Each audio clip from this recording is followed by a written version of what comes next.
Hello and welcome to Real Cheating Story. My wife Audrey and I met during our freshman year of college.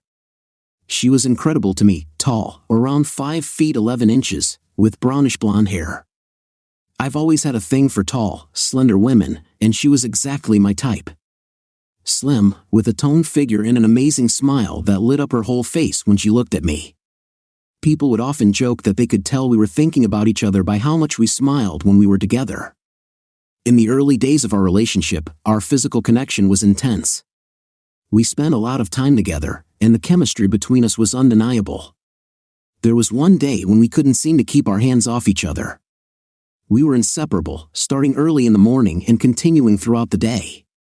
As the years went on, we were still connecting several times a week, although by our final year of college, we were both swamped with schoolwork and things started to slow down.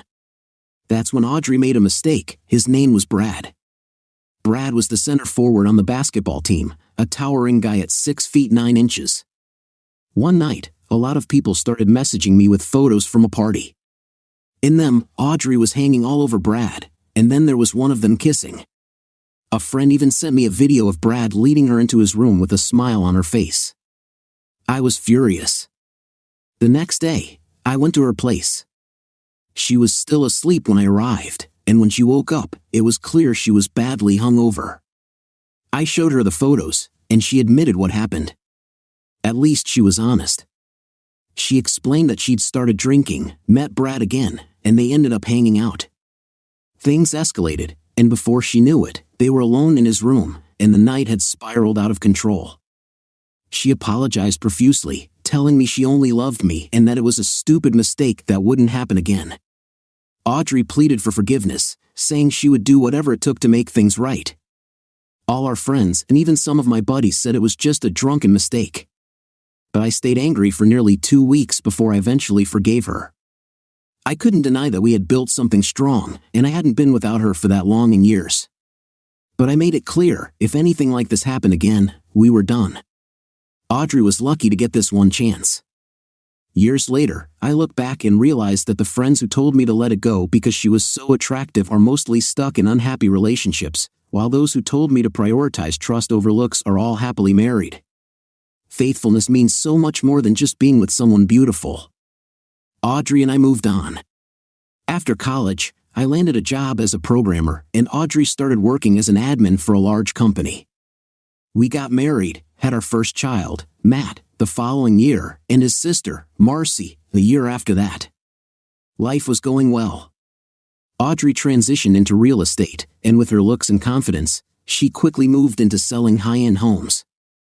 Her income soared, but so did her work hours, including weekends, and our intimacy declined again. I couldn't help but remember what happened the last time this pattern started, and within a week, I had monitoring software installed on her devices. I wasn't about to take any chances.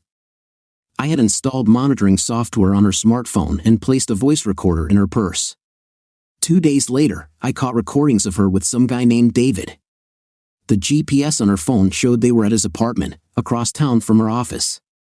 My heart felt shattered, like a man drowning, desperately searching for something to hold on to.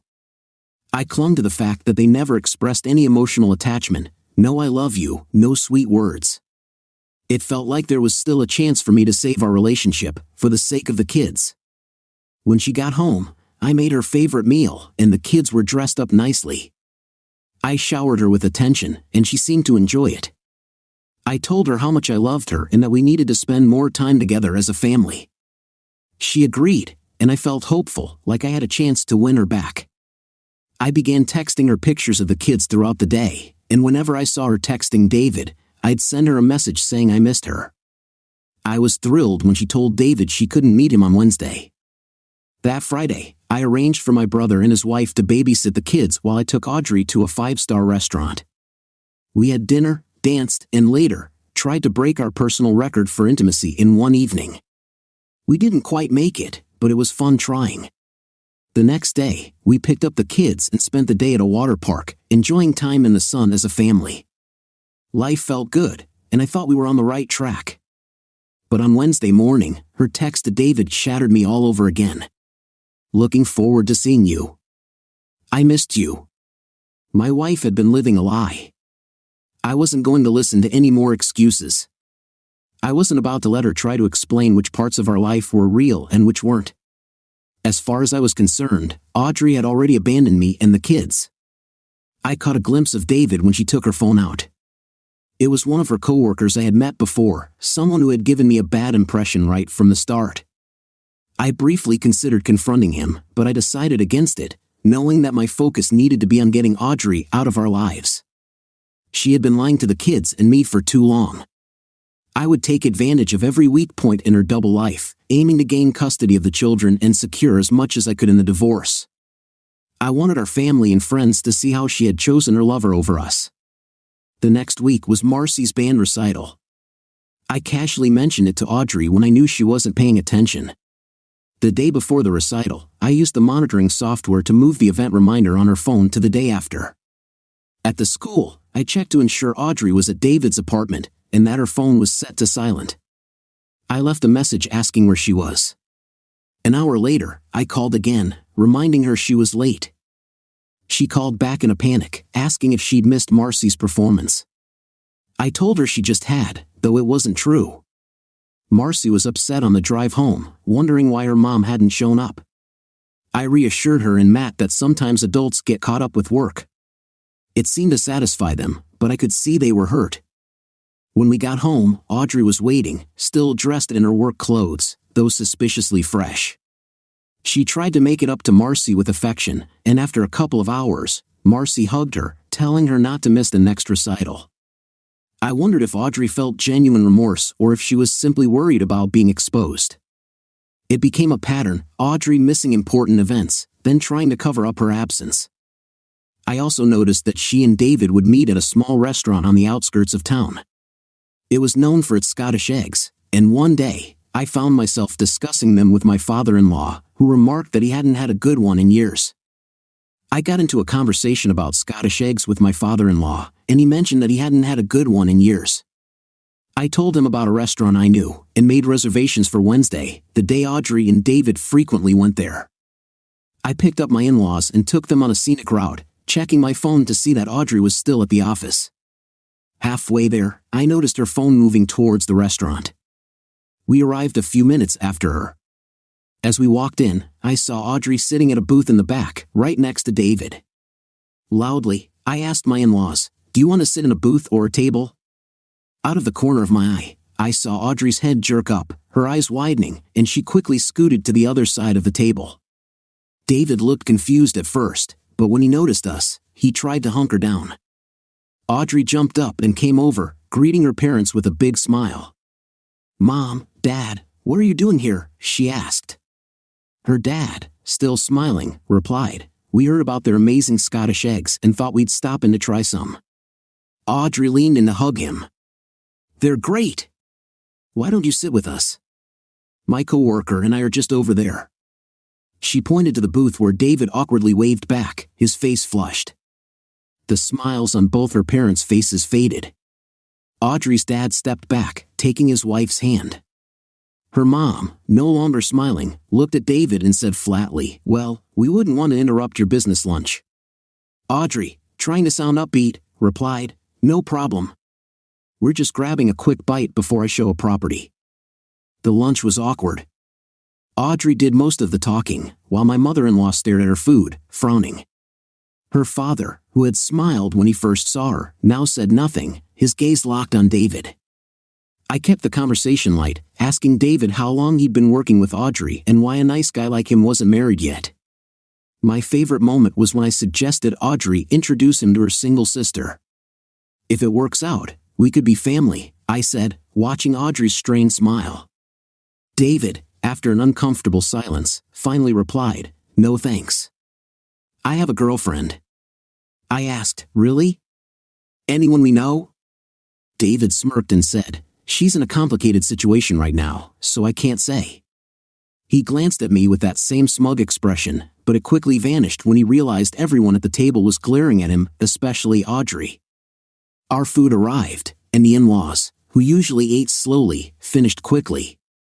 I barely touched my meal. Audrey noticed and asked if something was wrong with the Scottish egg. I simply told her, "I've lost my appetite," and stared at her. Her mother signaled for the waiter and handed him a $100 bill, paying for everyone's meal. She quickly excused herself, heading for the restroom. Audrey's dad picked up the change, gave David a hard look, and followed his wife without saying a word. I stood up, saying, "Sorry we interrupted your business lunch. I'm sure you have plenty to discuss and sell." Audrey chased me to the car. "We can talk about this at home," she said. "Your parents will be out in a second." Glancing over her shoulder, she saw her parents practically running for the door, not even looking back at David. She sighed and added, "I guess that would be best." Her parents gave her a quick, emotionless hug before getting into my car. The drive home was silent. When we arrived at their house, I got out to say goodbye, as I usually did. Her mother hugged me tightly and said she loved me like the son she never had. Her dad gave me a sideways hug and told me to bring the kids over soon, he missed them. As I watched them walk to their front door, they seemed older, more fragile. I felt sad, knowing that Audrey's lies had hurt not only me but her parents too. It reminded me of her sister, Karen, who had been disowned after 2 failed marriages due to infidelity. Karen had been lying to her parents about her second husband, who was actually a decent man, claiming he was cruel and unfaithful. This charade ended when a friend sent Audrey's parents a video of Karen kissing a married man in a restaurant booth similar to the one David and Audrey were in. Audrey's parents had known the married man's family since childhood. Audrey's mom and the married man's mom had been lifelong best friends, closer than sisters. The fallout was disastrous. The married man divorced his wife, leaving her and their 3 kids, and moved across the country. Audrey's parents' friends, devastated by the betrayal, left the church they had attended their entire lives to avoid the in-laws. They never spoke to them again, even though Karen lived in the same town. Audrey's parents hadn't spoken to Karen since. Anytime Audrey tried to mention Karen, they immediately cut her off, reminding her not to bring up her name. Karen had once attempted to sneak into their church during a Sunday sermon. Upon realizing Karen was there, her father stood up in the middle of the pastor's speech, apologizing to the congregation as he and his wife left, using the door closest to Karen without acknowledging her presence. The entire congregation followed suit, staring at Karen with disdain as her parents walked out. That evening, Audrey came home with what she thought was great news about the lunch with David, boasting about how it had secured a large sale for them both. I told her, "Audrey, going to lunch alone with an unmarried man is inappropriate. I don't want you around him anymore, and I definitely don't want you going out to lunch with him again, even in a group." Audrey, sounding apologetic, replied, "Honey, I'm sorry if that's bothering you. I won't go out to lunch with him anymore. Don't worry, we got the big sale." I told Audrey I would be sleeping in the guest room until she apologized properly to me and her parents. Your parents were upset. Remember how your sister got caught cheating? I added. Audrey was visibly shaken at the mention of Karen, but told me I was blowing things out of proportion. On the plus side, I now had an excuse not to share a bed with her. Next, I installed a kill switch in both Audrey's car and David's car. I did it while David was busy with Audrey at his apartment. While I was at it, I also tampered with his transmission sensor to trigger the engine light, just to mess with him a bit more. That weekend, we had a typical divide and conquer day. Matt had a soccer game, and Marcy had a band competition across town. Audrey, as it happened, decided to spend that afternoon with David. I disabled her car remotely while I was at Matt's soccer game and listened in live from her phone. Knock, knock, knock. David, what's up, babe? Back so soon? Audrey, my car won't start. David, let's take a look. 15 minutes later. David, I don't know what's wrong. Your battery is charged, and the lights are coming on, but it's not starting. Want me to give you a ride back to your house? Audrey, no, you idiot. After the restaurant incident, if my husband saw you drop me off, it would be a disaster. Call a tow truck. I need to pick up Marcy for her band competition. David, can't your husband take her? He's at Matt's soccer game, right? Audrey, we planned for me to take her. David, you can take my car again. Audrey, fine. Take me to a car rental. We'll get a tow truck and you'll pay the driver $50 to drop the car off at our work address. Just then, Audrey's phone rang. Me, are you on your way to get Marcy? Audrey, I'm having car trouble. I think it's the battery. Me, want me to swing by and give you a jump? Audrey, no, I've already called a tow. I'll just rent a car, so Marcy won't be late. Me, alright, call me if you need help. I hung up, listening as Audrey told David to drive her to the Avis near our work. Needless to say, Audrey was late picking up Marcy. Luckily, Marcy called me in a panic, and I was able to arrange for a friend to take Matt home so I could get Marcy to her competition, barely on time. When Marcy and I got home, Matt was already in his room. Audrey was waiting, ready with her apology to Marcy, still in her work clothes but freshly showered. Audrey, Marcy, I'm so sorry. My car wouldn't start, and I couldn't pick you up. I got a rental, but by that time, Dad had already picked you up. Marcy, frustrated, it's fine, Mom.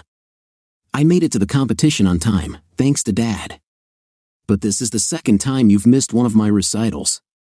I hope work is worth it. Marcy stormed off to her room. Audrey, turning to me, tried to explain, it wasn't my fault. I had car problems. I replied, I called your office after lunch. They said you'd already left for the day. You had over 2 hours to get Marcy. What happened?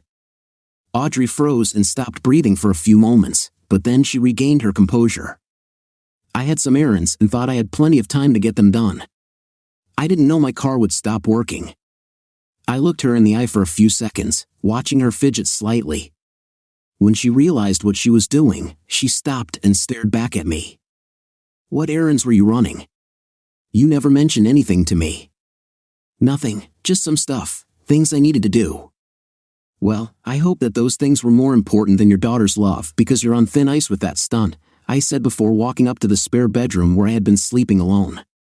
At least now I had the answer to a question that had crossed my mind. Audrey didn't seem to care about missing our kids' events, her priorities clearly lay elsewhere. If she truly cared, she would have rescheduled her day instead of using our daughter's event as an excuse to get out of work early and spend time with him. Later, the mechanics couldn't find any issue with Audrey's car. Marcy, however, couldn't resist pushing her mother's buttons. Hey Mom, remember you said you'd take me and my friends to the mall this Saturday? Can you let me know now if you don't want to take us? We don't want to be stuck while you're out having car problems again. From the other room, Matt laughed loudly and added, Good one, Marcy. It was becoming evident that the kids were feeling neglected. Audrey actually had the nerve to whine to me afterward, asking me to speak to the kids about how they were treating her. I'll consider it, Audrey, while I'm still waiting for your apology in the guest room. She didn't like the irony and got upset, blaming my decision to sleep separately on my stubbornness. Saturday came, and I ended up taking Marcy and her friends to the mall. Audrey claimed she had work to do, but her car stayed at a house for a couple of hours instead of going to work. I looked up the address, it was listed for sale. When we got home, Marcy made a big show of thanking me in front of her mother, emphasizing how much she appreciated me taking the time. Audrey, clearly frustrated, tried to ask me about it, but I just chuckled and locked myself in my office. Matt's birthday party was coming up, and I found a bowling alley that had 6 lanes available on a Wednesday night. When I told Audrey about it, she seemed uneasy. Wednesdays weren't convenient for her, apparently. I needed her to pick up the cake and candles while I got the kids and other guests. The week of Matt's birthday, I had to disable his car 3 times to prevent their meetings. That Wednesday, Audrey sent a text saying she was looking forward to seeing him after lunch. I saw her GPS moving toward his apartment, plenty of time for her to have some fun and still make it to the party. Meanwhile, I had my own plans.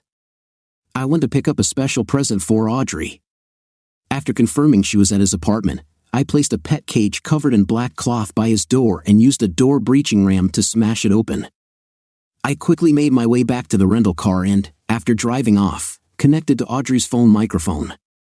The sounds of chaos filled the air, screaming, shouting, and even what sounded like gagging. Clearly, the skunk had done its job. I could hear him vomiting, a good sign that he'd been hit with the skunk's perfume. Through the commotion, I caught him telling Audrey to call the police. I took the opportunity to lock her phone remotely, making it seem like she had entered the wrong code in her panic. Desperate, he had to go into the living room to grab his phone. The moment he opened the door, the skunk sprayed again, and the yelling resumed. Eventually, he managed to call the police, telling them that there was a wild animal in the apartment and that they needed help. 15 minutes later, the police arrived. Seeing signs of forced entry, they entered the apartment with their guns drawn. Unfortunately for them, the skunk struck again, sending them into fits of coughing and retching. It took a couple of hours for animal control to arrive and remove the skunk. When things finally calmed down, two smelly police officers sat across from Audrey and him, equally drenched in the skunk stench. More officers had arrived, but after catching a whiff of the scene, they quickly left. One cop asked, "Who lives here?" He raised his hand. "I do." Turning to Audrey, the officer asked, "Do you live here?" "No, I was just visiting." "Do you have some ID?" "Is that really necessary?" Audrey replied, clearly exasperated. The officer, not amused, snapped back, "Listen, I just got sprayed by a skunk and vomited for 5 straight minutes. I'm not in the mood for games." Audrey handed over her license. The cop continued, "So how do you two know each other?"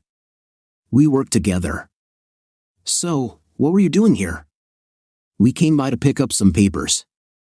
After confirming their identities, the cop asked, "What was the skunk doing in the apartment?" He started to explain, but Audrey quickly interrupted, "It was a birthday gift, for me." "A full-grown skunk? As a birthday gift?" The cop sounded skeptical. "He's not my boyfriend." Audrey snapped. The officer, clearly frustrated, responded, "Boyfriend, girlfriend, coworker, whatever.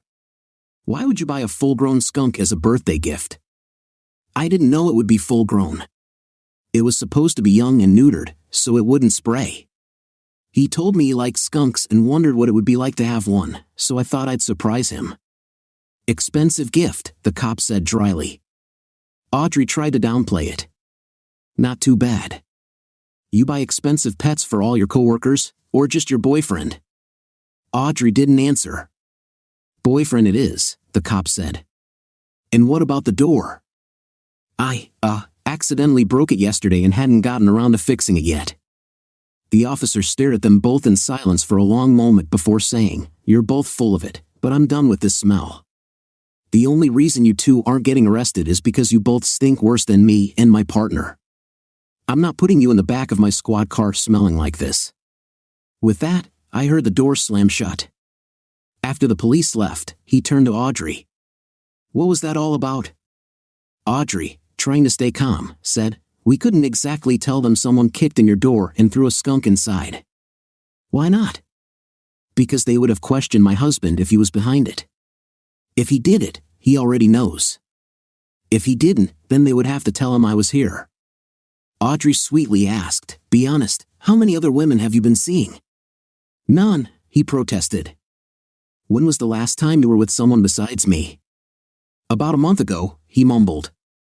Audrey's voice rose. "You jerk. How long had it been going on?" "About 8 months." Audrey, now shouting, said, "You were seeing her the whole time we were together?" "There was another one about 6 months ago," he admitted. "Were their husbands aware?" she demanded. "Yeah, both did." "And they knew it was you?" "I'm not sure," he replied, clearly uncomfortable. Audrey sighed. "Great.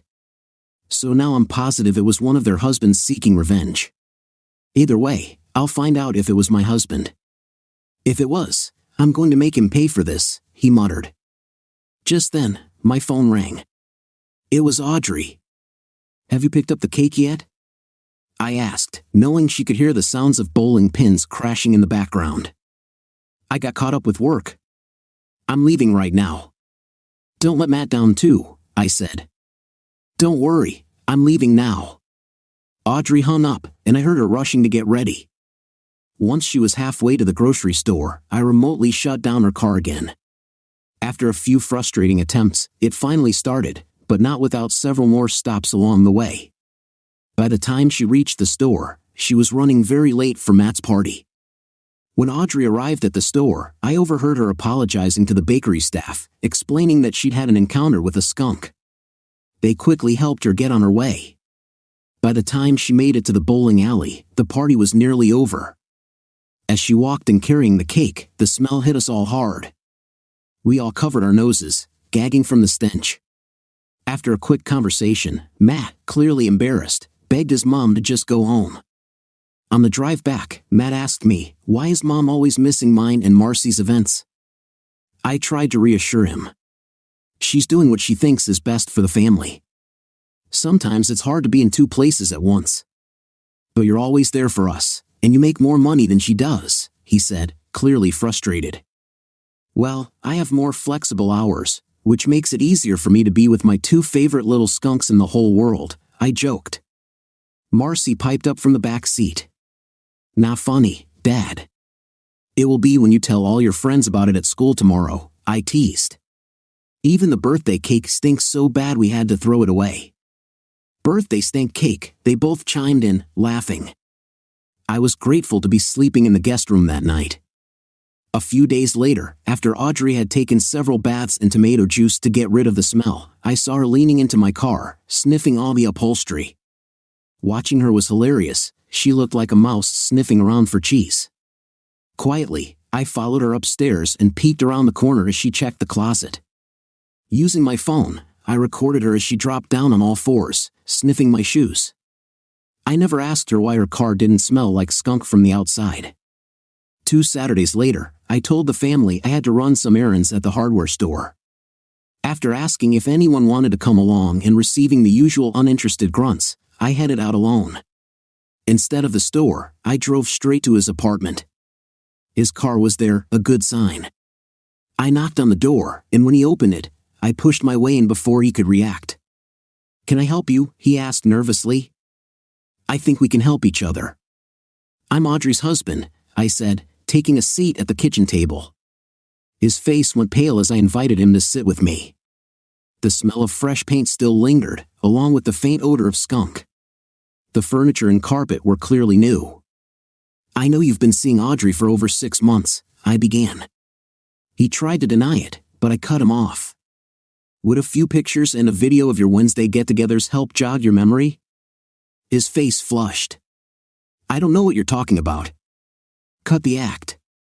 I have proof, I continued, leaning in. What matters to me isn't you.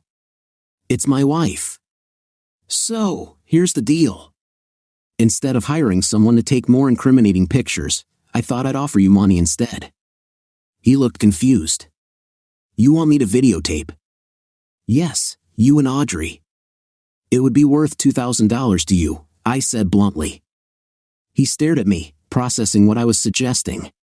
Glancing around at his newly furnished apartment, he finally spoke. $2,000 for a tape of me and Audrey? Are you serious? Yes. The video must show her face, body, and everything. I'll also need a signed consent form from you stating that you created the video and authorized its sale to me. Why do you need the video if you already have proof? He asked. I need more leverage for the divorce. You cheating with her on camera would seal the deal. He shifted uncomfortably. That's cold. Cold? You mean like how she's cheating on me and her kids? After a long pause, he muttered, yeah, like that. $2,000, I repeated, and I won't tell the other 2 husbands whose wives you've been with. His eyes widened. The other 2? Yes. And to sweeten the deal, I'll even pay for a spot at a hotel and spa a couple of towns over. You can spend all day with her there next Saturday. He hesitated, then nodded. $3,000, and you've got a deal. Fine. No mention of this to Audrey. I'll handle the hotel reservations and send you the consent form today. We'll meet again the following Monday. I left his apartment and finally made my way to the hardware store. Wednesday evening, I casually mentioned to Audrey, honey, I've got a conference out of town this Saturday. Will that be a problem? No, she replied. Looks like it'll be a slow weekend anyway. Have fun. The following Monday, I called him and told him I'd pick him up from his apartment. Suspicious, he asked why. I don't want to end up in any videos myself, I explained. I drove him to a secluded rest stop off the interstate and had him step out of the car. I scanned him with a metal detector, just to be sure, then had him get back in. "You have what I want?" I asked. "Yeah, here it is," he replied, handing me a thumb drive. I plugged in the thumb drive, and the video began playing. The camera appeared to be sitting on the dresser at the foot of the bed, initially showing the bed empty. Then, the man lay down on his back, and soon after, Audrey entered the frame. She moved between his legs, and though the angle was discreet, Audrey's face was clearly visible throughout the scene. In the next clip, the camera shifted to show a side view of the bed. Audrey, completely naked, climbed onto the bed, and some suggestive dialogue followed. The final video showed them together in various positions, but again, the focus remained on the overall setup rather than explicit details. I turned to him and said, "Perfect, exactly what I was looking for. Do you have the consent form?" He nodded and pulled an envelope from his jacket, handing it over. I opened it and checked the date and signatures, ensuring everything was correct. I took a quick picture of the document and sent it to myself for safekeeping. Then, I pulled an envelope from the side door panel of my car and handed it to him. He grinned as he counted the money, satisfied with the deal. As I dropped him off at his house, he quipped, "If you ever need another video, just let me know. Easiest money I've ever made." I didn't respond, but his words left a bitter taste. The following Tuesday, I sat down with my brother and his wife to explain everything that had been happening. I showed them a brief, heavily redacted clip of the video and a few still photos, ensuring the most sensitive parts were omitted. I also shared a timeline of dates, highlighting the family events Audrey had missed while she was with him. Next, I spoke with Audrey's parents. Again, I kept the images and videos heavily redacted, showing only their faces and legs, sparing them from the more explicit parts. I didn't want Audrey to lie her way out of this with them. After that, I asked if they were aware of her obsession with shoes, which clearly puzzled them. I played a video of her sniffing every pair of shoes I owned. This, surprisingly, disturbed them more than anything else. The infidelity, they seemed to grasp, but the shoe fixation threw them off entirely. After that, I noticed all the shoes in their house disappeared, and their bedroom door remained shut whenever we visited. I showed the same evidence to my parents. My dad found the shoe-sniffing video amusing, laughing out loud. But I asked them to refrain from interacting with Audrey until I gave them the go-ahead. That Wednesday, while Audrey was at her boyfriend's house, I sat the kids down to explain the situation. "Mom has a boyfriend," I began gently. "I'm not sure if she loves me anymore." Their faces filled with shock, and they immediately asked if we were getting a divorce. I explained that I'd be discussing everything with her when she got back. They both exclaimed, "She's with him right now?" I confirmed this and pulled out my phone, showing them the GPS tracker I had on her car, which was parked outside his apartment. Marcy was the first to connect the dots.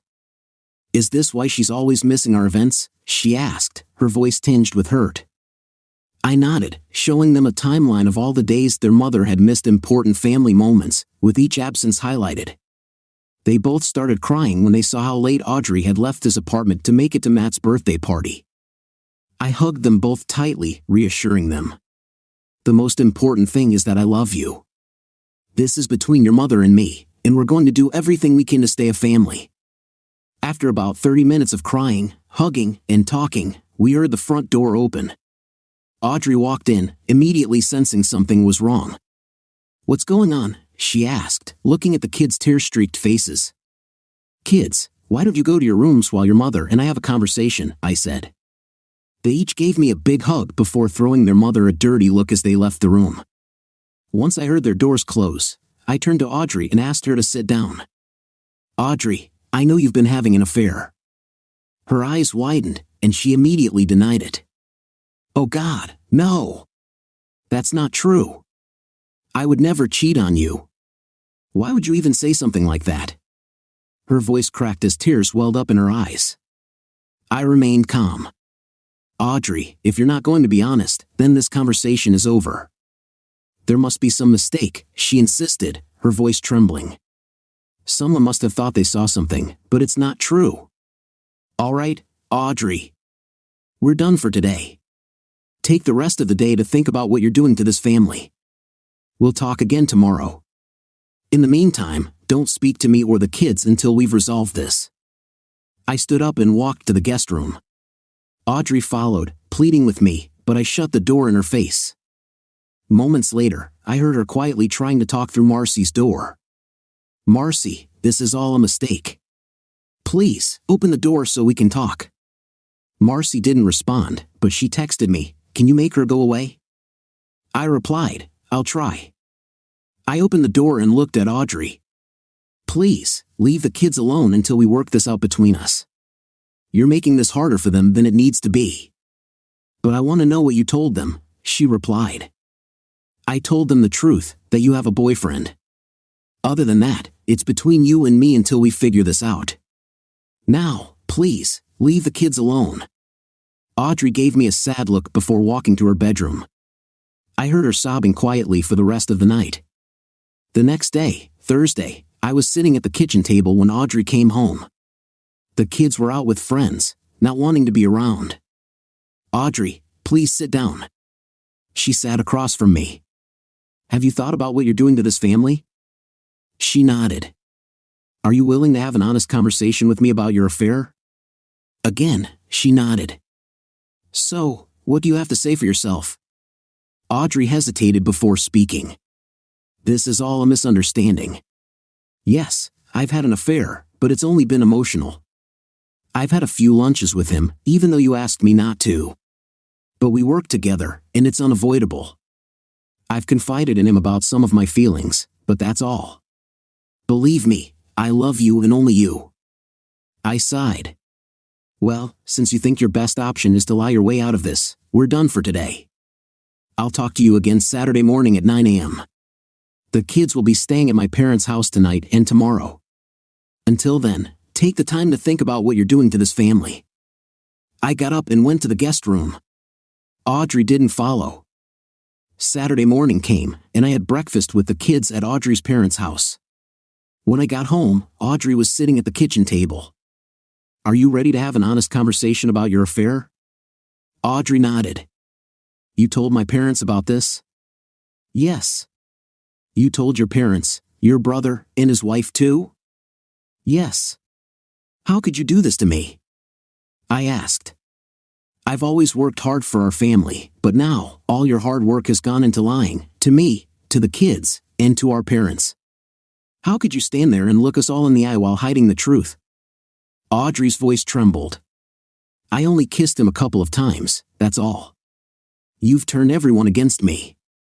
You turned them against yourself with your lies," I said. "Since you still won't be honest, this conversation is over.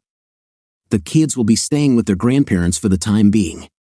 I'll be staying in the guest room and working from home. We'll talk again on Tuesday. Take the time to think about what you're doing." I left the house and didn't return until after dinner with my parents and the kids. Audrey was sitting in the living room when I walked in. "Can we talk?" she asked. "Tuesday," I replied, then headed to bed. That night, I received a few texts from Audrey's friends, asking me to forgive her. They claimed it was an innocent mistake. I called them on FaceTime and calmly explained how many months Audrey had been seeing the other man. I showed them an unredacted picture and a short clip of a video. Both friends quickly apologized and hung up. I never heard from them again, and I doubt Audrey did either. On Tuesday evening, Audrey came home, and I walked out of my office to find her sitting at the kitchen table. She had brought pasta from our favorite Italian restaurant and had a plate ready for me. She looked exhausted, with dark circles under her eyes. In a pitiful voice, she said, "No one will talk to me." "Lying will do that," I replied. "They think I'm a monster." "Well, Audrey, you've shown them that part of you isn't who they thought you were." She continued, "They said you showed them a picture and video of me with him." "Yes, I did." "No one will show me the picture." "Can I see it?" "If it helps this conversation move forward, yes.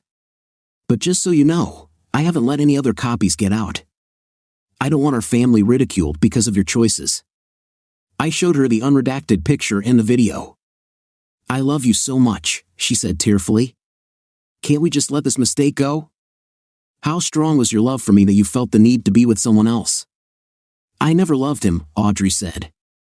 Marriage is pretty simple: shared responsibilities, shared trust, and shared happiness. I took on 100% of the trust, responsibilities, and joy with you. I stared at her for a moment. You left me with most of the financial responsibilities, most of the family responsibilities, and all the burden of trust while you were out having your fun. Audrey looked down, speaking softly. I'm sorry. How long have you known? 7 months. Why did you wait so long? At first, I hoped it was a one-time mistake and that you'd be honest with me, admit your wrongdoing, because, as you keep saying, you love me. I'm really sorry. How can I trust what you're saying now? Because I love you, and I'm telling the truth. Is this the same truth you told me during our last 3 conversations when you denied ever having an affair? Audrey stayed silent for a moment, staring at her food. Then she finally asked, What can I do to make this right? I stood up and went to retrieve an envelope from the home office. I placed it on the table in front of her. This is a post-nup agreement. Sign it, and I will consider taking you back. You, I, and the kids will have to go to therapy to try and fix this. Audrey looked up, shaken. I don't want to sign a post-nup. Fine, then we're done. As far as I'm concerned, you just want to get back together so you can get out of this marriage financially better off. What do I get if I sign it? She asked quietly. If either of us files for divorce, I get 70% of everything. If I'm caught cheating, it goes back to 50-50. If you're caught cheating, I get 85%.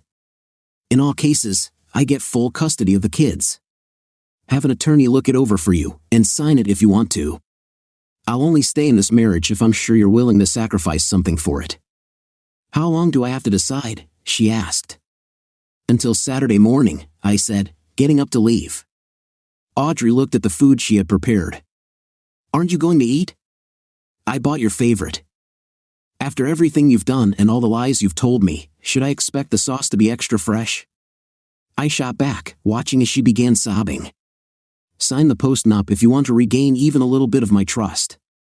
The next day, I went to Audrey's office while she was out. I had an appointment with the office manager, an older lady who had worked there for many years. Judging by the looks I received from the staff, Audrey had been spreading her lies about me. How can I help you today? The office manager asked, clearly not pleased.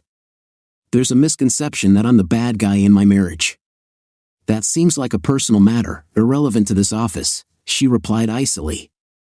Now, if that's all, I have a busy schedule, and I'm asking you to leave. Actually, it is relevant, because it involves my wife's affair with someone who works here, I said firmly. She stiffened at my words. Do you have any evidence to back up this accusation? Certainly, I said, showing her a photo of Audrey and her coworker. I also have dozens of recordings where they admit to using work hours to do more than just show clients' properties.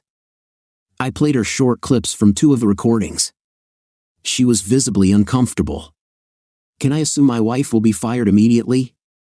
Yes, along with her coworker, she responded. Unfortunately, you can't fire him, I countered.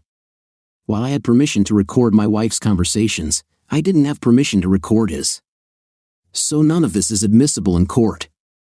The office manager, realizing the risk of a lawsuit, softened. Thank you for the information, she said, relieved. Can I keep the photo? No, I said firmly. I won't let it be passed around for people's curiosity at my family's expense. That afternoon, Audrey came home in tears, telling me she'd lost her job and wouldn't be receiving any references. She wanted to talk, but I told her we would speak on Saturday before going to my room and locking the door. Saturday morning, Audrey was waiting at the kitchen table. Did you have to get me fired? She asked, tearfully.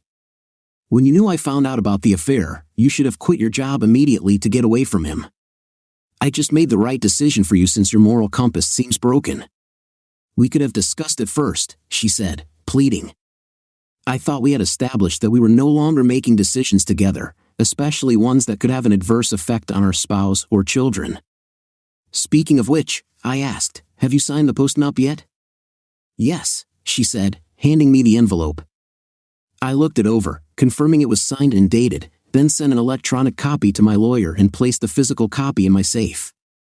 I explained the new rules. Her best behavior was expected, we'd go to counseling, and I would inform the family that we were trying to reconcile. Deep down, I knew this wouldn't last. I didn't even bother scheduling counseling. For the next 30 days, Audrey was the perfect wife, loving and attentive. She even took the initiative to spy on me, installing a small camera in my office to monitor what I typed and viewed on my screen. I caught Audrey installing a hidden camera in my office, which I only monitored from my laptop in the car away from the house. On Saturday morning, I came down to the kitchen and saw Audrey sitting at the table, sipping coffee and looking pleased with herself. We exchanged pleasantries. I got my coffee and sat down across from her. "Where are the kids?" I asked. "I took them over to my parents," she replied. "Why?" I was frustrated. "We haven't been intimate in a month, and I was hoping you might change your mind." Audrey looked taken aback. 8 months. 8 months? I asked. "Yes, that's how long it's been since we were intimate." "No, it hasn't been that long." "You're wrong," she said, clearly confused. "I understand how you could be confused given everything that's happened, but I'm the one who hasn't been intimate for 8 months. I am not wrong, Audrey." "Well, we could change that," she said, trying to be seductive. I waved her off. "Audrey, I still haven't forgotten what you've done or what you've said. I certainly haven't been able to erase those images from my mind. It's not going to happen." "All right then, be hard-headed. I've tried to be accommodating. I've done everything you've asked, and yet you and the kids still treat me like some sort of outcast. I want you all to start respecting me more, starting now. Is this really how you want to handle this, Audrey?"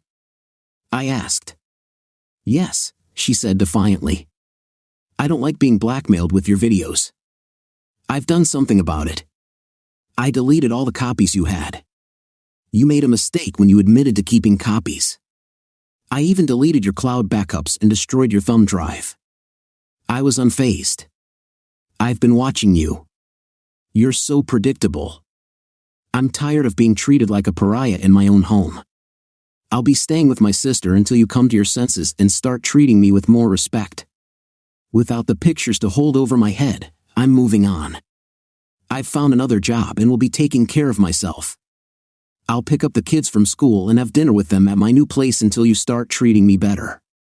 Audrey stood up and walked towards the front door. Her sister emerged from the dining room, and they left together. For the next 2 months, Audrey worked on convincing her parents and the kids that I was the problem. She claimed I had fabricated the evidence, saying the heavily redacted photo was photoshopped and that I should show them the real proof if I had it. She told them I had manipulated everything, but she had deleted all the evidence.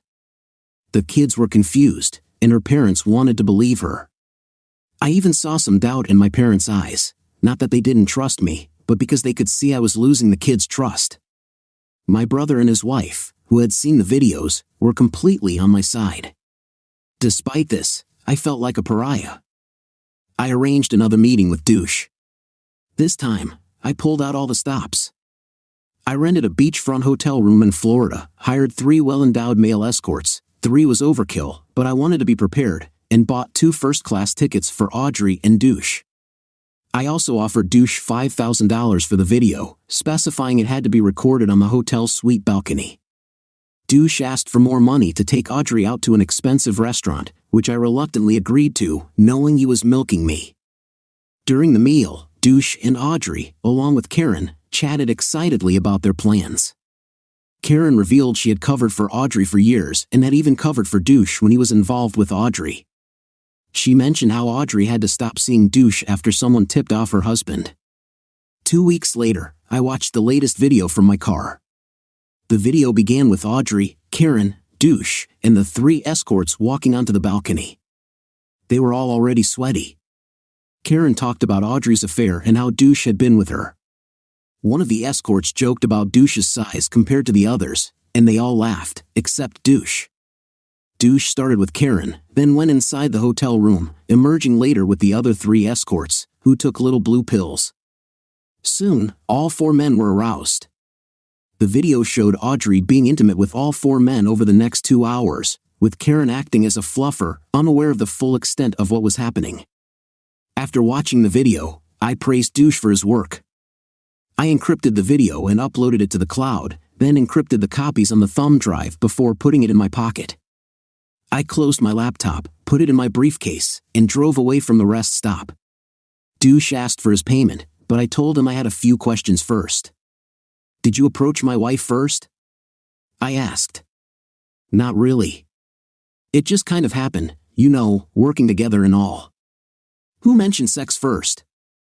"Actually, she did. I was turning onto a 2-lane road, heading back to town." "Really? How many women have you been with around town?" "Well, I've only been here a couple of years, but I've been with 7 women." "Who are they?" "I can't tell you that. It wouldn't be right." "I'll give you another $1,000, make it 2, if you include where and roughly when," I said. He named all 7, the office manager, 2 other women from the office, and 4 from a couple of gyms he worked out at. All were married. I turned off the recorder in my pocket and said, "Wow, that's crazy. Want to see something else that's crazy?" I pushed hard on the accelerator, and the car lurched to 70 miles per hour quickly. Douche said, "Hey man, what are you doing?" "I don't need to see anything crazy." "Sorry, that wasn't the crazy part." "This is," I said, aiming the car toward the trees and slamming on the brakes. The car skidded to a stop under 40 miles per hour when we hit the tree. The airbags deployed, and while we were both saved, it hurt a lot. I regained my senses first. Douche was still groggy. I reached over, pulled a pencil from the ashtray, and jammed it into his jugular. The bleeding wasn't as severe as I expected, so I twisted the pencil around, doing as much damage as possible. Douche stared at me in shock, trying to grab the bloody pencil. I let go, and he pulled it out, trying to stop the bleeding. The blood spurted from his neck as he stared at me, and I stared back, my actions speaking louder than words. Afterward, I wiped the blood off the pencil, wrapped Douche's bloody hand around it to avoid leaving fingerprints, and took $500 from my front pocket and placed it into his pants pocket. I called the police to report the accident. They later ruled it as an accidental death. I mentioned that Douche had been holding the pencil before the accident. The police confiscated my laptop and thumb drive as evidence. After a checkup at the hospital, I went home, sore for a week. I explained the blood on my shirt as a result of the accident, not specifying whose blood it was, and said someone had died. I didn't call them immediately because I didn't want to worry them or explain why I was in the car with Audrey's lover. When Audrey heard about Douche's death, she connected the dots and called me, probing about his death. I played ignorant. The following day, the police visited and questioned me about Douche and my wife's affair. I admitted to knowing about the affair, and that's why I was in the car with Douche. I had given him money to stay away from my wife, but he was asking for more, and then the accident happened. The police tried to pressure me, so I finally said, "Are you suggesting I intentionally ran my car at high speed into a tree, hoping only Douche would die?" It was pretty unlucky for him that the pencil went into his jugular. "Hey, it's not my fault he was unlucky." The police left, noting that I had both opportunity and motivation, but my fingerprints weren't on the pencil. Plus, who would risk their life by crashing into a tree at high speed to kill someone else? How could they prove that in court? A few days later, Audrey called, wanting to meet to discuss our marriage. She insisted on neutral ground, with her sister accompanying her because she didn't feel safe alone with me. I asked her what she had in mind. She suggested a hotel, saying the house was out of the question and she didn't want the conversation recorded. I agreed, but insisted on picking the room to ensure neither of us could record the conversation. I started to ponder Audrey's real objective.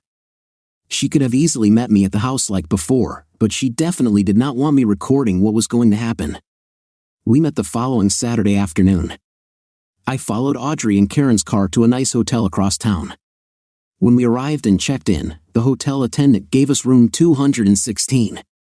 I asked for a higher room with a view of the front of the hotel. After the attendant named several rooms, I picked one. Audrey and Karen were obviously disappointed. They would need to pay again to retrieve their recording equipment from room 216. Karen stood next to me, put her arm around my waist, and pressed against me, saying, "No matter how this works out, I hope we can still remain friends." I told her this discussion was between my wife and me, and I preferred she did not get involved.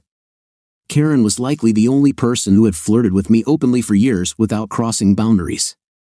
Audrey, who normally did not trust her sister around me, had changed her stance. I wasn't complaining.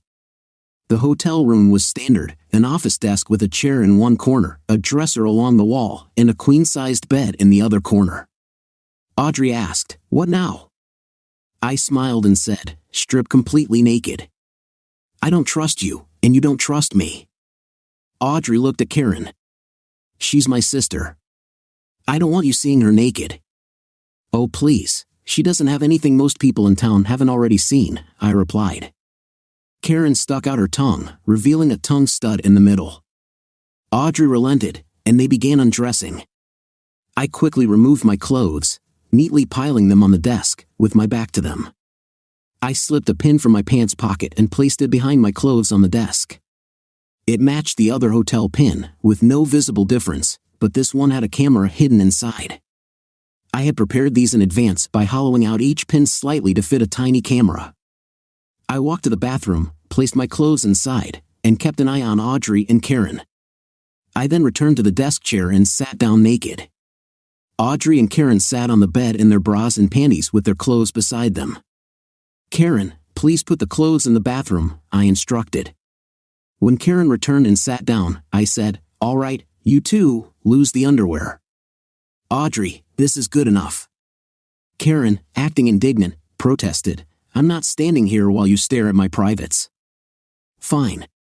You can stand outside while Audrey and I have our discussion," I replied. Audrey, visibly annoyed, knew this would complicate her plan. She gave Karen a knowing look, and Karen reluctantly removed her bra and panties, then sat on the bed. "Not good enough, Karen. Stand up and bend over," I ordered. Karen looked at Audrey, who nodded. Karen complied, and to my surprise, there was a recorder taped to the inside of her but cracked with a tiny mic hanging out at the top. Audrey had anticipated I would make them strip and hoped the underwear would stay on. I walked over and ripped the tape off. Karen yelped and turned around, sitting on the bed, her face slightly flushed. Was she ashamed or aroused? Knowing Karen, it was likely the latter. "Audrey, you're next," I said. Audrey stood up, and I found the second recorder. I grabbed the tape from the bottom, making sure to apply pressure.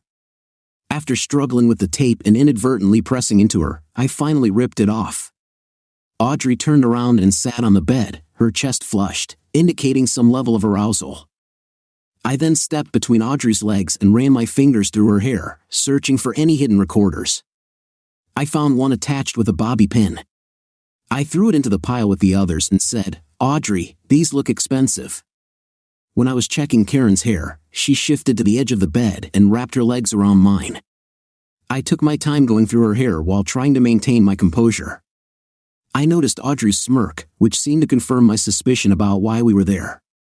Audrey should have been upset, considering the situation, but instead, she seemed amused. I took the last recorder from Karen's hair and handed the pile to Audrey, asking her to throw them into the bathroom and shut the door. As Audrey turned away, Karen leaned in, trying to be more intimate with me. I stepped back and took a seat as Audrey tossed the recorders into the bathroom and closed the door. The tension in the room was palpable. If Audrey's plan was to make me lose my focus, it seemed to be working. Audrey then motioned for Karen to take her turn. I stood up and adjusted my position as instructed. Audrey and Karen continued with their plan, and I went to the bathroom door, stuffing a towel under it to block any gaps and hopefully irritate Audrey further. I returned to my chair, trying to refocus. "All right, now that we've handled that, let's move on," I said, trying to avoid looking at Karen's appearance. Audrey responded, "Don't be like that." I was hoping we could have a serious conversation soon to clarify what this meeting was really about. Karen was still sitting on the bed, her posture making it clear she was relaxed, though I had seen her in a string bikini before and had to make an effort not to stare. Karen had an impressive figure, and it didn't help that she was openly watching me. Audrey, in her sweetest tone, said, "I love you, honey." Just like your favorite pair of shoes. I responded, you know that's not true. I really do love you, as long as your credit card works. Audrey's voice rose slightly, don't be so grumpy. Our marriage is strong enough to withstand this. I replied, strong? You've used whatever strength we had to repeatedly hurt me. You want me to forgive you again? Audrey continued, it was a mistake. I still love you. Take me here on this bed and make me yours again. I shot back, you think you're still a prize? You proved yourself to be easily available. As soon as I mentioned this, Audrey sat up and crossed her legs, while Karen remained unfazed, smiling and making her position more open. Don't be like that, Karen said, it was just a simple mistake. I countered, it wasn't a simple mistake. It was a deliberate plan. In a high-pitched voice, I added, oh, I'm so sorry. I didn't know it would hurt you. I didn't mean to cause you pain. I paused, I'm sorry I lied, but it was because I was ashamed of what I was doing. I stopped lying when you confronted me and I realized the gravity of my mistakes. Oh, you mean when I first told you I knew, and you said there must be a mistake, that someone misunderstood what they saw? Or the second time when you claimed it was just a misunderstanding? Yes, I had an affair, but it was only emotional. Or the third time when you said it was just a couple of kisses? Or when you told your friends to convince me to take you back because it was a one-time mistake? I think you only decided to be honest when I showed you the evidence. You stopped lying when you knew the truth would come out, but that won't stop you from lying about other things, will it? Karen, noticing her sister's subdued reaction, remarked, we don't want anyone to overreact and say something they might regret later. Surprised, I responded, overreact? Are you kidding me? I think you're underreacting. It always amazes me how cheaters try to minimize the impact of their actions. How many partners have you cheated on, Karen? How many married people have you been involved with? Karen just stared at me, maintaining a smirk. Audrey, in a meek voice, said, but I feel very sorry for what I've put you through. Oh, you feel really guilty, so all should be forgiven. Unfortunately, I think you don't feel guilty enough. My plan is to help you with that shortcoming, I said. Audrey, in a pitiful little girl voice, replied, it's not that bad. Tell me, dearest, what's the difference between what you are now and a con artist? You know, a con artist, someone who gains someone's trust and then uses that trust to swindle them. I responded, I didn't swindle you. Marriage is a deal of faithfulness and trust. You violated that trust and lied to me. How is that not swindling? I kept up my end of the bargain. With a little more force in my voice, I continued, it was only about sex, so that's why you hid it from me all this time? It was only sex, and you knew I might get upset about it, like the time you forgot to buy orange juice from the grocery store. Louder, with an accusatory tone, I said, making me sign that post-nup was unfair. If I get a driving ticket, I get a fine. If I don't pay my taxes, they confiscate my money. If I drink too much and walk around in public, they put me in jail for the night. But adultery? What happens?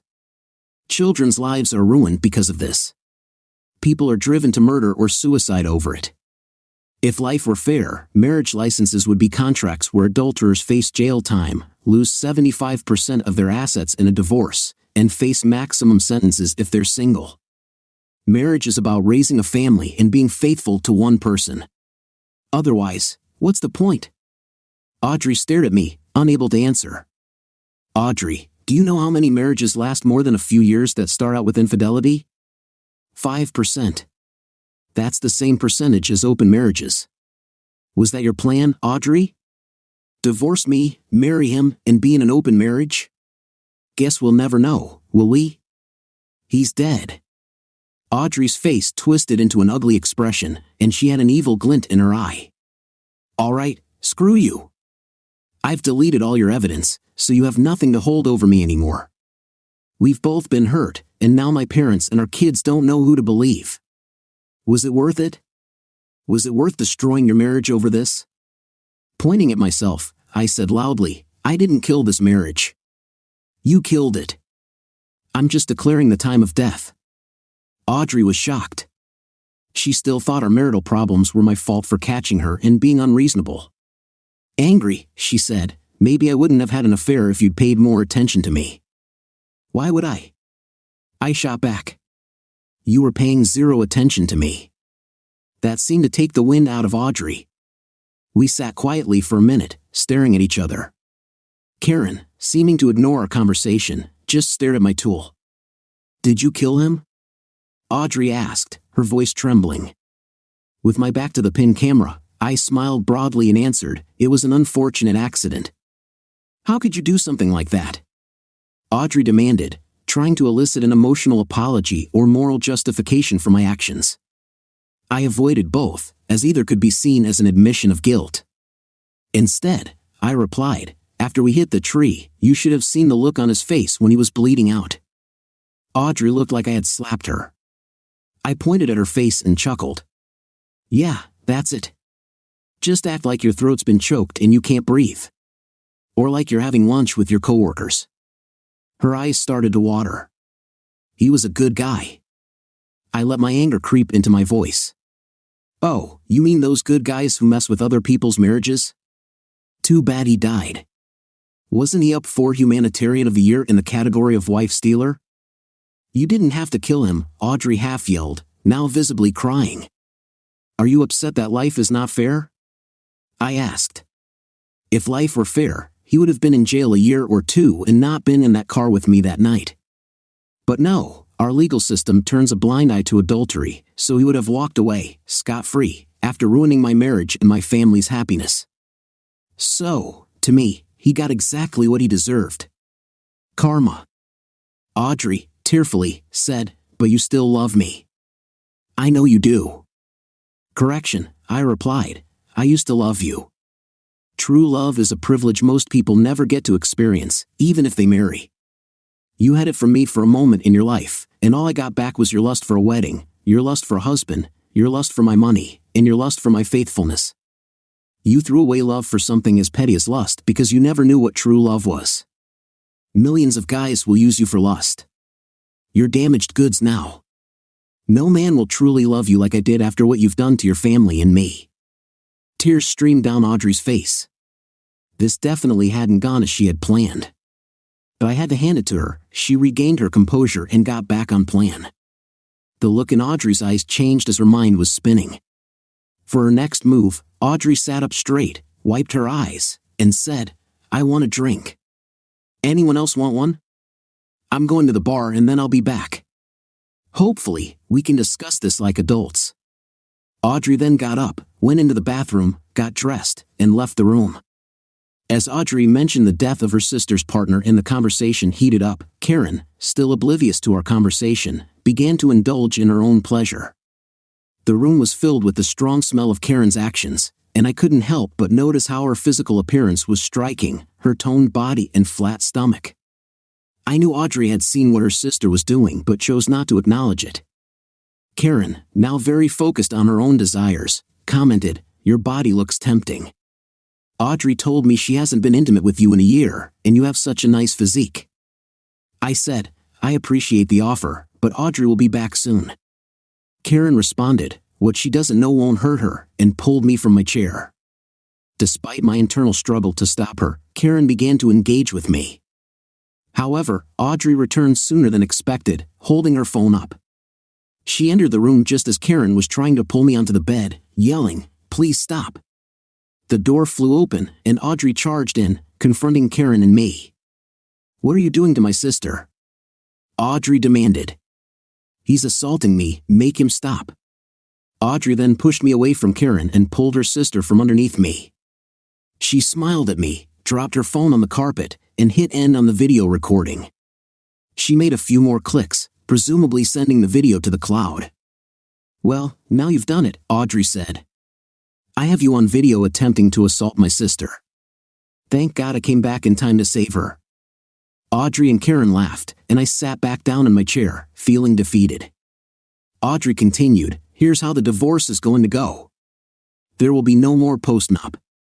If you mention it, I'll have you jailed for assault. You're only getting this chance for the kid's sake. Second, I want 90% of everything, and you will pay all legal expenses. I'll have full custody of the kids, 50% child support, and 20% alimony for life. If you don't agree, my sister, this tape, and I will see you in court, and you'll go to jail for assault. Do you understand? I acknowledged, yes.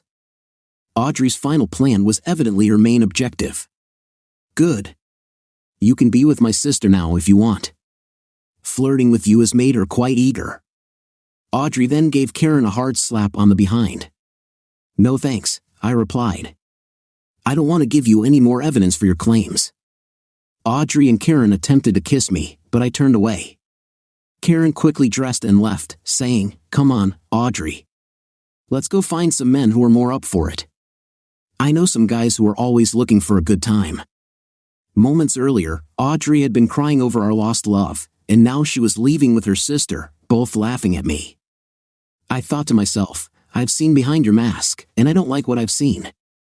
I watched them drive away, then dressed and left the hotel. The meeting had gone better than I had hoped, though it was close. I lacked the willpower to stop Karen from her actions, and if she hadn't stopped on her own, Audrey would have had a video of me and her sister that could have seriously complicated my plans. The next day, Audrey was served with divorce papers, and the post-nup was to be fully enforced. When Audrey called and threatened me with her tape, I informed her, "You didn't delete everything, and I never showed you everything I have. If you accuse me of assault, I'll be a free man the next day, and you'll be sitting in jail."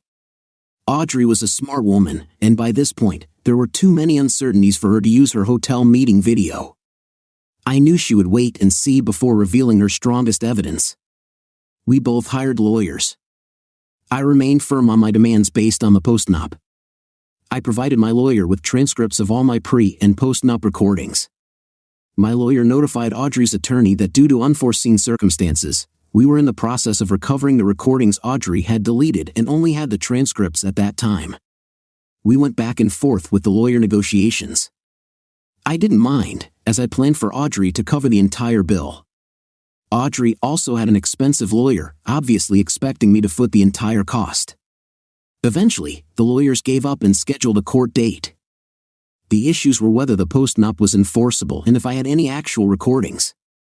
A few days before the divorce trial, I had a special courier deliver certified letters to Audrey and Karen at Karen's place. The letter was a convincing fake, purportedly from the Center for Disease Control.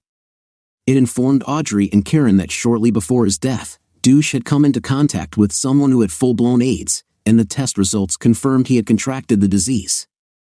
The letter instructed Audrey to consult a doctor immediately and noted that a CDC representative would contact her to obtain a list of all her sexual partners over the past year. It also stated she was not to engage in any sexual activity for the next 12 months until it was confirmed she had not contracted the disease. The situation with Douche being deceased proved convenient for my plans. I wanted Audrey as stressed as possible. On court day, the judge was displeased with both of us. Audrey pleaded her innocence, claiming she had not breached the post-nup agreement. She argued that the post-nup had been signed under duress and that she had never committed adultery. She had been so afraid of losing her children and husband that she signed the agreement without reading it or seeking legal counsel. She was terrified of the transcripts, believing they were admissible in court. In other words, she claimed I had tricked her. She cried convincingly while her lawyer spoke. I, on the other hand, asserted that the post-nup was created because Audrey was an adulterer. She signed it only under the threat of divorce and had violated the agreement. I argued that she was an unfit mother and that the post-nup was just a reflection of her actions. The judge asked, "What evidence do you have that she committed adultery?" My lawyer produced the video and voice recordings to support the transcripts we had previously provided. The judge inquired why we were presenting the video and voice recordings only now. We explained that we had only recently managed to obtain the video and voice recordings after a lengthy process. Although we had the original transcripts, Audrey had deleted the original recordings. Recovering the data through certified means had been time-consuming, and we had just received the evidence at the courthouse. We also had tape evidence of Audrey admitting to deleting the recordings. I had deliberately baited Audrey into deleting my recordings.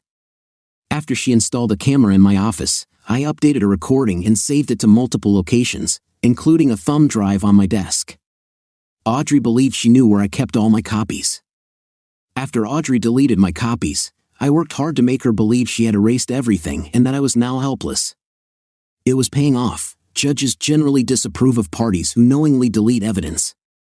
Audrey had also misled the judge, claiming she had never cheated and that I had no evidence. This was not a good start for her. The judge addressed Audrey's lawyer. "Do the transcripts match the recordings?" "Yes, Your Honor," replied Audrey's lawyer. "Do you wish to challenge the authenticity of the recordings?" The lawyer glanced at Audrey, who slightly shook her head. "No, Your Honor." That answers the question on the validity of the post-nup existence and invalidates any claim of duress in signing it. However, I notice all these recordings occurred before the post-nup was signed. None of these are evidence of adultery after the signing. "Yes, Your Honor." Here is the transcript of the final video and the video itself, which proves Audrey's adultery after the post-nup was signed. Why is this being produced only now? Until recently, this evidence was in police custody as part of an accidental death investigation. We were unsure if the video still existed until it was returned to my client. The judge turned to Audrey's lawyer. "Have you had a chance to review the video?" "Yes, Your Honor, but we believe the video is inadmissible due to the lack of a consent form. Additionally, if the video is allowed, there's no evidence proving it wasn't recorded before the post-nup was signed." My attorney responded, "First, the video was taken on a public balcony, where there's no expectation of privacy, so no consent form is required. Second, we can prove the time and date of the event as being after the post-nup was signed." The judge inquired, "How is that simple?" "My client paid for the plane tickets and hotel room used for their secret rendezvous," I explained. This might have drawn some attention. "Did you consent to your wife's affair?" the judge asked. "She never asked my permission," I replied. "I neither consented to nor condoned her actions." "Then why did you pay for their plane tickets and hotel room?" I confronted Douche before the video and asked how much money it would take for him to stop seeing my wife. He mentioned he could lose his job. Douche said $2,000, a couple of tickets to Jamaica, and a 3-night stay in a 5-star hotel. We agreed, and I purchased vouchers for the tickets and hotel. Douche went back on his word and used the vouchers for a trip to Florida. I received the receipts the following week after my wife was out of town for a conference. It was convenient that Douche is now deceased, the judge noted. "How do we know this is the hotel?" the judge asked. "In the first picture, you can see the hotel sign in the background. I paid for the video. Douche sold it to me the night he died. I have a signed receipt to prove it." Was this unusual? No. Once I discovered my wife's affairs, I asked Douche for evidence. He was accommodating and provided visual proof. "Was Douche aware you were gathering this evidence?" "Yes. Months ago, I explained that it would be easier and less costly to get the evidence directly from him instead of hiring a private investigator. I eventually paid him to stop his involvement with my wife. Douche even called me to offer another video, which I bought for $500. He was aware of the post-nup from Audrey. As evidenced by the video showing Audrey with multiple men, including her sister, I added, pointing at Karen. Audrey has broken the post-nup agreement. If needed, Karen can testify to the authenticity and date of the video. Everyone in the courtroom turned to look at Karen. I realized that my earlier comments had struck a nerve. The judge reprimanded me for using inappropriate language, and I offered an apology. The judge then asked, "Is that all you received from Douche that night?" He stared directly into Audrey's eyes. "That is all from that night," I replied. However, he provided me with most of the recordings you have here today. He had been doing this for months, including the hotel and flight costs. I paid him around $3,000 in total. Audrey looked visibly distressed, her frustration evident. My testimony about Douche made her appear to have been outwitted. It seemed that while she was involved with Douche, he had been recording their interactions and selling the footage to me. For a mere $33,000, Audrey would have paid much more to avoid these revelations. It was fortunate for me that Douche was no longer alive. Despite her anger, I could see Audrey calculating that I must have obtained all the available footage. She reasoned that if Douche had more evidence, he would have already produced it. Audrey quickly made a decision and began whispering to her attorney. Her attorney requested a brief recess, which the judge granted since it was close to lunchtime. Upon our return, Audrey's attorney announced that he had received a video showing me committing a serious crime that reflected poorly on my character. This video allegedly depicted an adulterous act, which was enforceable under the post-nup. Audrey and Karen were prepared to attest to the video's authenticity. The judge had Audrey and Karen verbally confirm the authenticity of the video. Audrey then explained, "Until this moment, my sister and I were reluctant to put the father of my children in prison. However, now that I understand how manipulative he is, I must do what is right." They played the video, which started by showing the hotel door and someone yelling, "Please stop." Then Audrey burst into the room, revealing me on top of Karen. Audrey shouted, "What are you doing to my sister?" Karen cried out, "He's assaulting me, make him stop." The video ended with Audrey grabbing her sister's phone, which fell to the carpet. Unfortunately, the video also showed some compromising positions between me and Karen. The judge asked, "What happened next?" I locked myself in the bathroom and told my husband that if he didn't leave the room within 2 minutes, I would call the police. I also informed him that I had already uploaded the video to the cloud to prevent him from accessing it. "Did he leave?" the judge inquired. "Yes," I responded. I was now in a difficult position. I glanced at Audrey's parents, who looked at me with disapproval. Fortunately, my parents were at home with our children. I felt a pang of sympathy for Audrey's parents, who had just learned unsettling details about their daughter. They now believed that the father of their grandchildren was involved in unacceptable behavior. The judge looked at me and asked, "Well, what do you have to say for yourself?" My lawyer responded, "We have a rebuttal video." Audrey's lawyer jumped out of his seat, attempting to discredit the video before it was shown. "So let me get this straight," the judge said. "You're allowed to present your surprise video of the hotel meeting, but we are not permitted to see their surprise rebuttal video of the same meeting?" The judge chuckled, and Audrey's lawyer quietly took his seat. Audrey's face turned pale. I could almost hear her thoughts, as if they were written on her forehead. It must be a poor quality recording from the bathroom. The video started with us discussing getting undressed due to the recorders and ended with Audrey and Karen laughing as they exited the room. During the video, I mentioned how our justice system fails to adequately support marriages, and I noticed the judge's sympathetic expression. It seemed he too might have been a victim of a broken marriage or was simply acknowledging the deficiencies in the justice system. As the video played, Audrey's excitement over my alleged involvement in Douche's death was evident. She leaned in to whisper to her lawyer, who then shook his head, signaling that the accusations might not hold. Before presenting the video, my lawyer confirmed that I had not admitted to any wrongdoing in my statements. Audrey's initial strategy to manipulate me into forgiving her and incriminate myself was unraveling. Her plan backfired as the video exposed her deceptive tactics. Karen tried to sneak out when the video showed her in a compromising situation, but the bailiff intervened. Audrey displayed genuine shame when the video revealed her actions. The reaction from her parents, who left the courtroom before the video concluded, indicated they had seen enough. Audrey knew that their support was gone.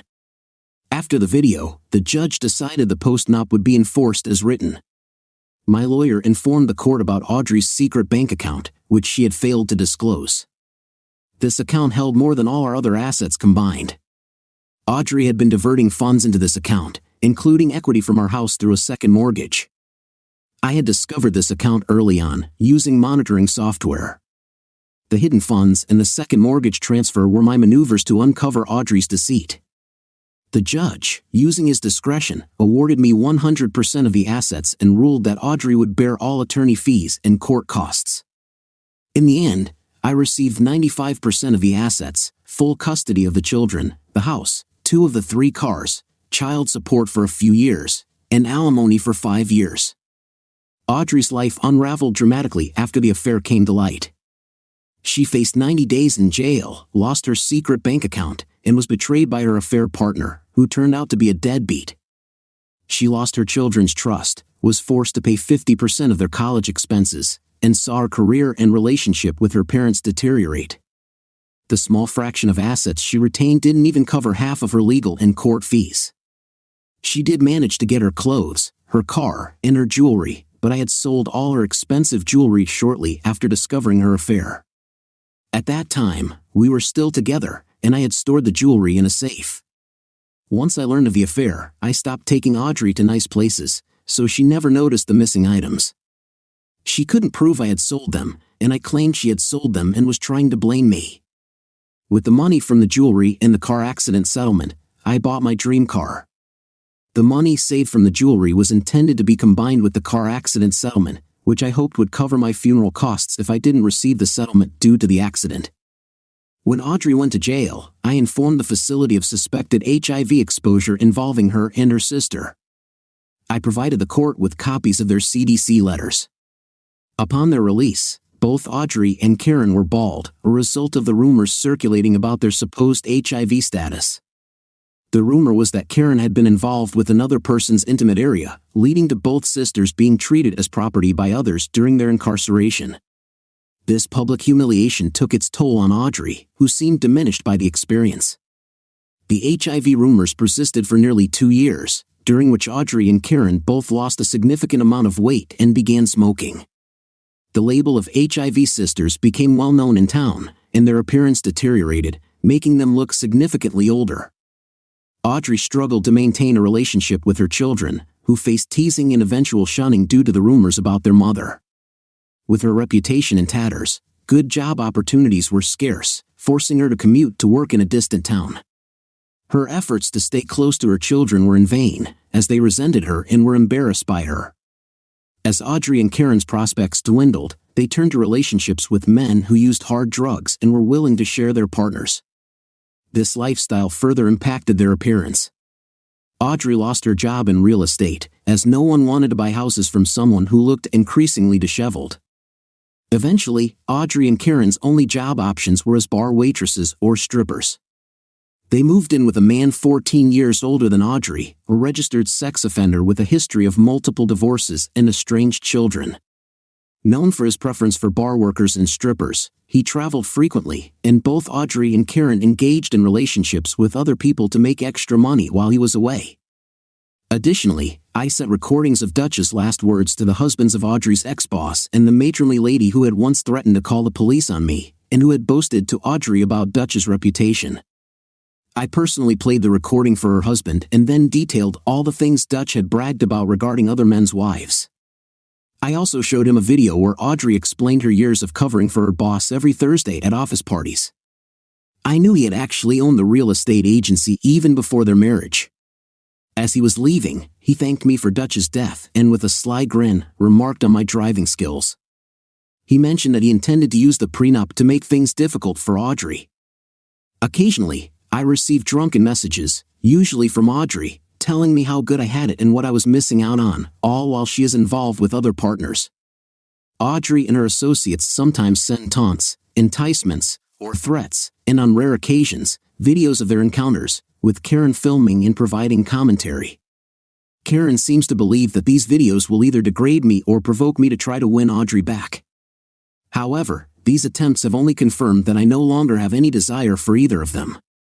Sometimes, Audrey's messages and videos are followed by her expressing anger, blaming me for her circumstances, or wishing I were dead.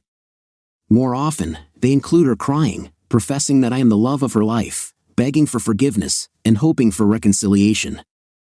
I keep every message and video, preparing in case Audrey tries to re-enter our children's lives.